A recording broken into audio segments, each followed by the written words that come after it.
What is up with us white people? I've been thinking about that a lot the last few years, and I know I have company.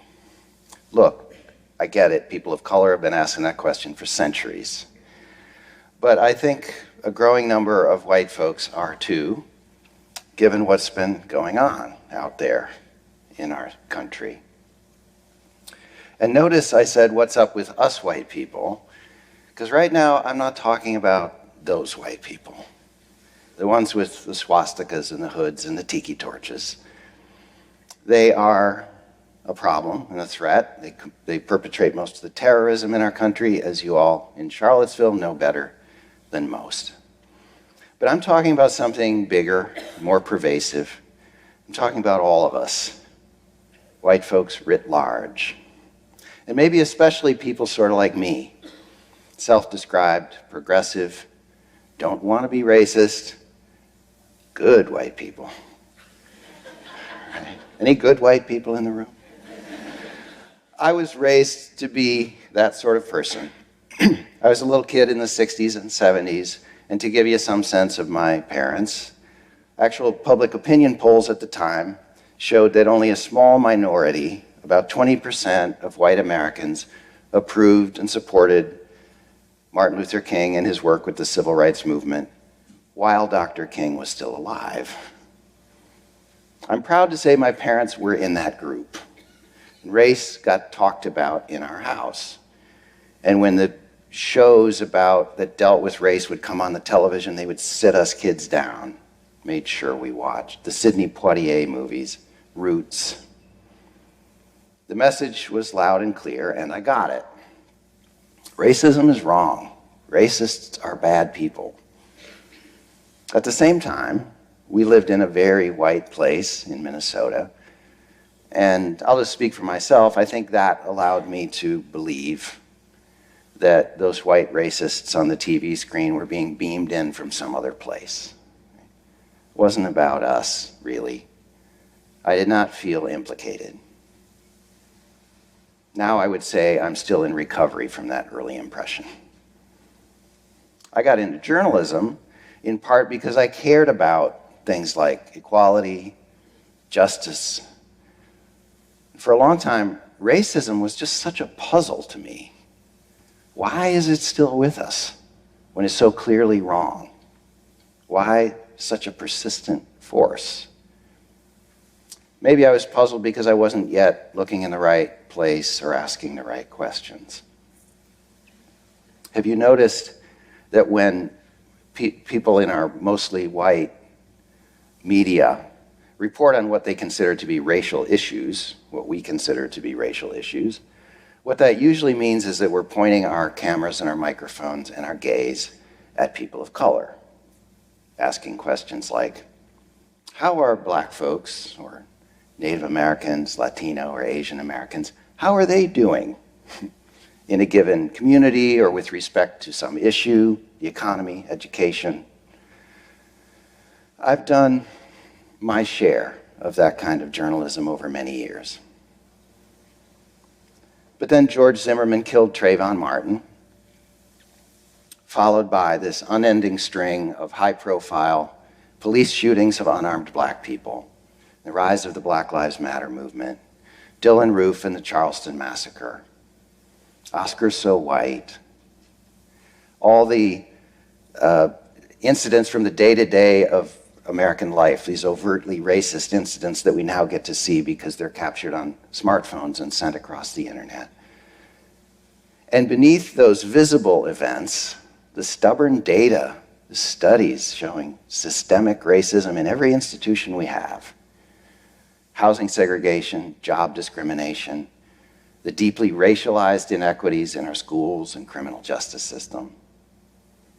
And what really did it for me, and I know I'm not alone in this either, the rise of Donald Trump and the discovery that a solid majority of white Americans would embrace or at least accept such a raw, bitter kind of white identity politics.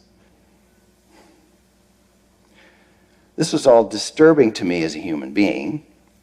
As a journalist, I found myself turning the lens around, thinking, wow, white folks are the story. Whiteness is a story. And also thinking, can I do that? What would a podcast series about whiteness sound like? And oh, by the way, this could get uncomfortable. I had seen almost no journalism that looked deeply at whiteness, but of course people of color, and especially black intellectuals, have made sharp critiques of white supremacist culture for centuries. And I knew that in the last 2 or 3 decades, scholars had done interesting work looking at race through the frame of whiteness, what it is, how we got it, how it works in the world. I started reading, and I reached out to some leading experts on race and the history of race. One of the first questions I asked was, where did this idea of being a white person come from in the first place? Science is clear. We are one human race. We're all related, all descended from a common ancestor in Africa. Some people walked out of Africa into colder, darker places and lost a lot of their melanin, some of us more than others. But genetically, we are all 99.9% the same. There's more genetic diversity within what we call racial groups than there is between racial groups. There is no gene for whiteness or blackness or Asianness or what have you. So how did this happen? How did we get this thing? How did racism start? I think if you had asked me to speculate on that in my ignorance some years ago, I probably would have said, well, I guess somewhere back in deep history, people encountered one another and they found each other strange. Your skin is a different color, your hair is different, you dress funny. I guess I'll just go ahead and jump to the conclusion that since you're different, that you're somehow less than me, and maybe that makes it okay for me to mistreat you, right? Is that something like what we imagine or assume? And under that kind of scenario, it's all a big tragic misunderstanding. But it seems that's wrong. First of all, race is a recent invention. It's just a few hundred years old. Before that, yes, people divided themselves by religion, tribal group, language, things like that. But for most of human history, people had no notion of race. In ancient Greece, for example, and I learned this from the historian Nell Irvin Painter, the Greeks thought they were better than the other people they knew about, but not because of some idea that they were innately superior. They just thought they'd developed the most advanced culture. So they looked around at, the Ethiopians, but also the Persians and the Celts, and they said, they're all kind of barbaric compared to us. Culturally, they're just not Greek, right? And yes, in the ancient world, there was lots of slavery, but people enslaved people who didn't look like them, and they often enslaved people who did. Did you know that the English word slave is derived from the word Slav? Because Slavic people were enslaved by all kinds of folks, including Western Europeans, for centuries, right? Slavery wasn't about race either, because no one had thought up race yet. So who did? I put that question to another leading historian, Ibram Kendi. I didn't expect he would answer the question in the form of one person's name and a date, as if we were talking about the light bulb. But he did. He said in his exhaustive research, he found what he believed to be the first articulation of racist ideas. And he named the culprit. This guy should be more famous or infamous. His name is Gomes de Zurara. Portuguese man, wrote a book in the 1450s in which he did something that no one had ever done before, according to Dr. Kendi. He lumped together all of the people of Africa, vast, diverse continent, and he described them as a distinct group, inferior, and beastly.